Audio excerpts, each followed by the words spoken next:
Hey, what's up, guys? Luke Profit. So today I'm going to be talking about the worst kind of eBay suspension that you can possibly get. Now, this is not something that you should overly worry about, but it is basically the worst thing and most difficult thing to deal with that you can possibly have happen with your eBay account, essentially. So it's called an indefinite suspension, and that just means basically you're banned from eBay and you're not allowed to use it anymore.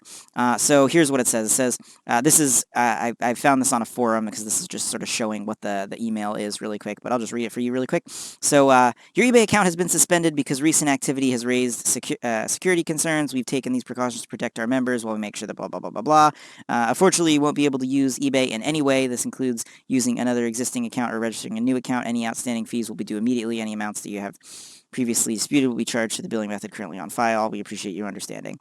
So this will just, if you've gotten a bunch of suspensions before and you've gotten a 30-day suspension, as soon as you get past that 30-day suspension, this is what's going to happen. You're going to get an indefinite suspension, and there is no way to easily fix it. Now, I'm not going to say there's no way to fix it at all, but it's not something that can be fixed with a phone call. I mean, it's going to take a while if you're really, really lucky. So most people don't know how to deal with this. Most people just give up if this happens to them.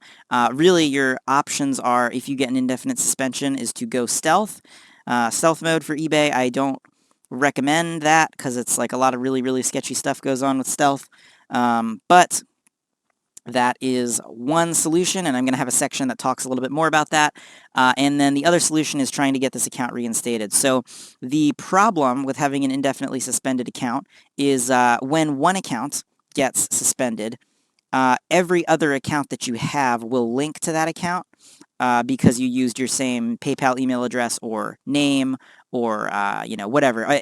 Any similar information, even just the fact that they're on the same IP address, at the same computer network that you're connected to, or we're opened on the same computer, even if you kept two separate computers, if you're using the same network at your house, they're going to link it that way. So basically, any accounts that have similar information or are using the same computer or are using the same network, basically, that are accessed from the same network, as soon as one account gets hit with an indefinite suspension, all the accounts will get hit with an indefinite suspension at the same time.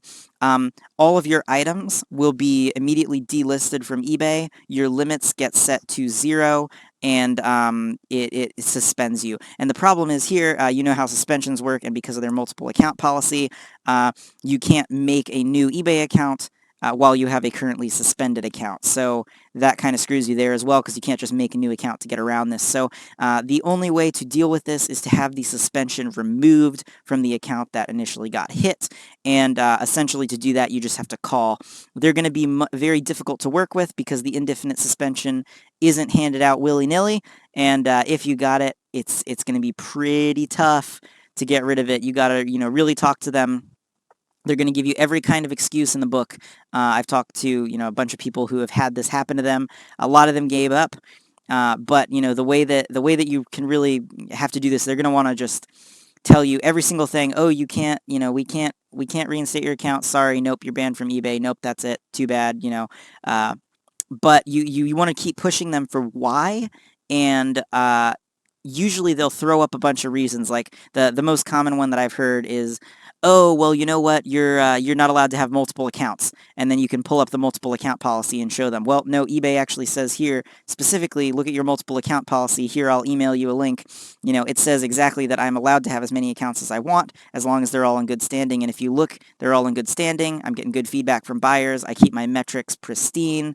And they'll be like, oh, well, it's not that, it's that, it's this. And no, it's not that, it's this. And they'll keep giving you all these BS reasons. And you just need to be very nice, very polite, make them want to help you, and prove that all of these different reasons that they're bringing up are wrong. And eventually, once you've, proved that enough of them, enough of these reasons are incorrect, hopefully you're going to be able to get to the trust and safety department of eBay and get to someone very helpful, sympathetic to you. You really got to make them like you and want to help you. And then they can look at stuff. Now, the tough part here is they don't have the power or at least they're not allowed to. I don't know if they have the technical ability to, but they they don't have they're not allowed to, at least, company policy wise. They could lose their job if they just reinstate your account. So the way that this works, eBay is very sneaky. Now they're not going to say you're permanently banned because they if they said you're permanently banned, then that sounds very permanent. But eBay likes to sort of hide and be deceptive and not be clear with you and not communicate and just sort of back off into the mist and hope you lose interest and aren't persistent enough to get everything figured out. So the Trust and Safety Department is able to email another department in eBay that does not have a phone number. They only have an email, and they only check that email like once a week. So it's and then if they check the email, it's hard to know if they're going to do anything. And the frustrating thing is you can't follow up with this department. So really what you need to do is you need to get someone in eBay's Trust and Safety Department rooting for you and really wanting to help you, that really believes you did not deserve the suspension and wants to help you.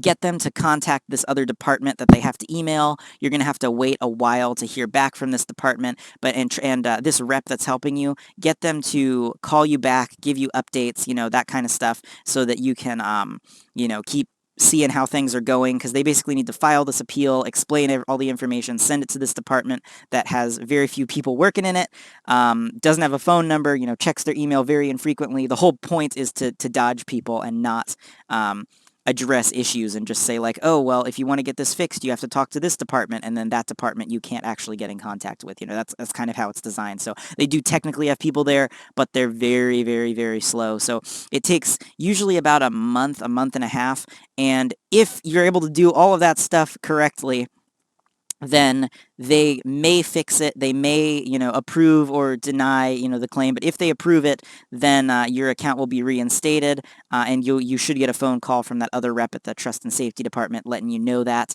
And if they're not, getting in touch with you, I would keep calling back, once a week or something like that, at least, to really push and make sure that progress is happening and people are actually working on getting this issue resolved. This is why I say the indefinite suspension is really hard. Even when you come back with it, they crunch your limits way down because, your limits are at nothing. So you can have your account, restored, but then your limits are still at zero, so you have to call and get them fixed, and then they're going to give you really tiny limits and make it even harder for you to kind of build back up from there. So indefinite suspension sucks. It's not something that you super need to worry about because it's not very common. The most common reason to get this is, like I said, if you're having a bunch of suspensions for the same reason over and over and over again, and eBay doesn't want to work with you anymore, or if you are like a legal risk for eBay, like say you're listing a bunch of items that are Vero, or even items that aren't on the Vero list, but then a company like complains about copyrights and stuff, that can screw you over as well. So, yeah, indefinite suspension, that's the big boy. That's the worst suspension that you can possibly get. So, that's really the only solution for how to fix, well, that's the preferable solution on how to fix it. There's one other very shady solution, and like I said, I have not done this. I'm not endorsing this. I'm not recommending this, but there is sort of a whole black market of eBay and dirty reps and stuff like that. So, it is potentially possible. I have heard of people who have, found a connection that works in the eBay Trust and Safety Department that will manually go in and unsuspend your account, and then you pay them like $3,000 to do that for you. So, not what I'd recommend. Do it the legit way. Like, that's like, no, don't do that stuff. But it does exist, and it's pretty crazy because a lot of shady stuff goes on with eBay stealth methods. So there's just a whole lot there's a whole shady side of eBay and all this stuff as well. I try to keep myself as far away from that as possible, but it is interesting to know, and I have heard that like that can be a solution for suspended accounts, but or indefinitely suspended accounts, but I don't recommend that. Not a good plan. But yeah. So anyway, if this has happened to you and you can't get this fixed, I'm really sorry. That sucks. It's you know, it's really tough and frustrating.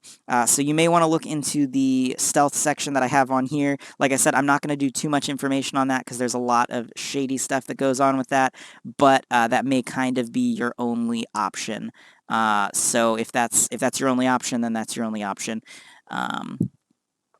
Yeah, so anyway, that's the big indefinite suspension that nobody wants to get. There are also a couple other suspensions that I have less experience with, like MC001. That's a pretty tough one as well, but it's not nearly as tough as the indefinite suspension. MC001, you just need to provide proof that you're, you know, actually fulfilling the items and, you know, like receipts for where you're buying them and things like that. So, you know, I've had very little experience with that. But let me know and comment in the group and on Facebook if you have that kind of problem, and I will try to help get something figured out. Anyway, guys, that's it for this video. If you're new to dropshipping and you're trying to figure out how to get started, I've got a full free set of training videos down there, link in the description. It goes over everything you need to know about how to get started making money online. And the average person following my method makes around $500 to $800 profit per month after expenses for each 1,000-item eBay store that they have set up and running. They're really not that hard to get started. If you've got any questions about anything dropshipping related, feel free to hit me up on Facebook. I'll put a link down there, as well as a link to a group that I started with hundreds of other dropshippers that you can join. I post new content on this channel every couple days, so go ahead and subscribe and click the notifications, and I'll see you back here with another video in a couple days.